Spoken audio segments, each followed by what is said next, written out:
السلام عليكم ورحمة الله. يا رب تكونوا بخير. هنعمل النهاردة حلوى جوز الهند او الرافايلو بطريقة سهلة وبسيطة جدا. لو عندك كوباية لبن وكوباية جوز هند هنعمل احلى حلوى في البيت ممكن تاكليها. بس قبل ما نبدأ الفيديو كده، يا ريت لو اول مرة بتشوفيني تشترك في القناة وتفعلي زر الجرس عشان يوصلك مني كل جديد. انا جبت حلة على النار وحطيت فيها معلقة من السمنة، هسيبها بس لما تسيح كده معايا.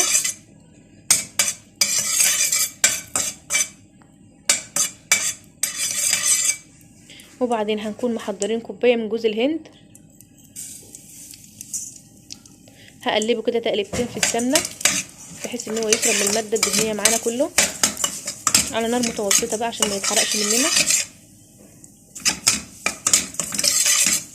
وبعدين انا زي حطيت كوبايه من جوز الهند، انت ممكن تكتري العدد، وهحط عليه نص كوبايه من لبن الحليب.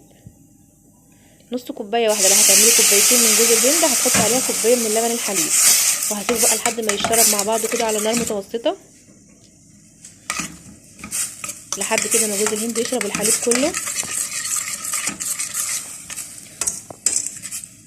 هسيبها كده حوالي من 3 ل 5 دقايق بالظبط.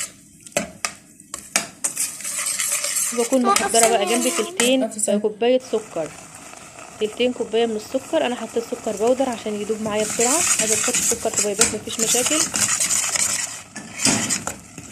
ما عندكيش بقى حاجه كده حلوه تقومي تعمليها حلويات سريعه وسهله وبسيطه وفي الاخر طعمها جنان بصراحه، وموفره بقى عن الحلويات بتاعه بره دي والحاجات دي، ومغذيه كمان في نفس الوقت، فيها لبن وفيها جوز هند، الحاجات دي حلوه جدا للاطفال. وبعدين هننزل بقى معلقه نشا وربع كوب من الحليب، مدوبينها في ربع كوب من الحليب كده، وهنزل عليهم برضو وهسيبها بقى لما تلف وتتقل معايا كده، وبعدين انزلها من على النار. لو لسه ما حطيتيش اللايك يا ريت تنزلي تشجعيني كده في الفيديو حلوين وتحطي لنا اللايك. بنحاول نقدم لكم الوصفات السهله والبسيطه اللي هي ملهاش مكونات كتير، اللي هي نقدر كلها نعملها في بيتنا. خلاص كده انا شلتها من على النار، هسيبها بقى لما تبرد كده، وبعدين نكورها مع بعض ونشوف هنكمل الفيديو بتاعنا ازاي. خلاص كده حبايبي، انا سبتها بقى لما بردت خالص. معايا ده الرافايلو اللي احنا عملناه على النار او حلوى جوز الهند، ومعايا ده جوز هند كده مبشور كده خشن شويه، ومعايا الطبق اللي انا هعمل فيه. هاخد بقى كوره، على كل كوره على قد الحجم اللي انا عايزه اعمله. انت بتعملي في بيتك طبعا وضامنه نظافه ايدك يعني وكده لاولادك.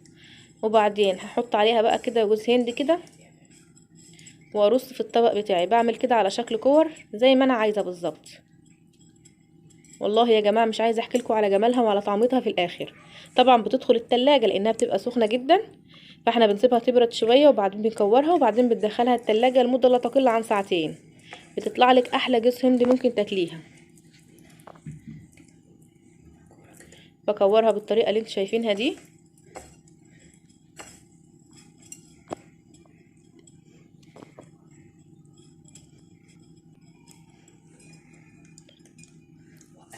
بكورها وبحطها في جوز الهند كده بتشرب منه من بره. انا بقى عملت الكميه دي عشان الفيديو ما يطولش عليكم، وهكملها وادخلها التلاجة ونشوفها مع بعض. اللهم بارك يا رب. شايفين بعد ما قعدتها ساعتين في التلاجة انا عملت كميه اكبر من دي بكتير طبعا، فانا حاولت كده اخلص لكم طبق اوريهولكم يعني. ما شاء الله اللهم بارك، طلعت حلوه جدا كده وحاجه كده خفيفه كده ودايبه تتاكل يعني. بصوا حلوه جدا يعني تحتاجيها في اي وقت. شايفينها من جوه عامله ازاي؟ بجد جربوها ومش هتندموا، واعتمدوا الطريقه دي حلوه جدا وموفره. مفيش حاجه، لو عندك كوبايه لبن وكوبايه جوز هند هتعملي احلى حلوه في البيت. لو عجبكم بقى الفيديو بتاعي ما تنسوش تشتركوا في القناه وتفعلوا زر الجرس عشان يوصل لكم مني كل جديد.